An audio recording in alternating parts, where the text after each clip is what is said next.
స్వాగతం. స్థలం విషయంలో రెండు వర్గాల మధ్య వివాదం. లింగసముద్రం మండలంలోని పెద్దపావని గ్రామంలో పీర్ల చావడి స్థలం విషయంలో రెండు వర్గాల మధ్య ఘర్షణ చోటు చేసుకుంది.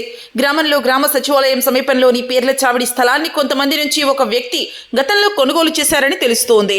అనంతరం కొంతకాలానికి విషయం బయటకు రావడంతో రెండు వర్గాల మధ్య వివాదం జరుగుతూ ఉంది. ఈ నేపథ్యంలో శుక్రవారం పీర్ల చావడికి సంబంధించిన ఒక సామాజిక వర్గం చుట్టూ కంచె ఏర్పాటుకు ప్రయత్నం చేస్తున్న సమయంలో కొనుగోలు చేసిన వ్యక్తి బంధువులు అడ్డుకున్నారు. దీంతో రెండు వర్గాల మధ్య తీవ్ర ఘర్షణ చోటు చేసుకుంది. ఇరు వర్గాల మధ్య తీవ్ర స్థాయిలో ఘర్షణ తోపులాట జరగడంతో స్థానిక ఎస్ఐ ఉన్నతాధికారులకు సమాచారం అందించారు. గుడ్లూరు సిఐ మంగారావు పెద్దపావనికి చేరుకుని ఇరు వర్గాలతో మాట్లాడారు. ఆ సమయంలో కొనుగోలు చేసిన వ్యక్తి అక్కడకు చేరుకుని రోడ్డుపై బైఠాయించి నిరసన వ్యక్తం చేశారు. తహసీల్దార్ సీతామహాలక్ష్మి స్థలాన్ని పరిశీలించి ఇరు వర్గాలతో చర్చించారు.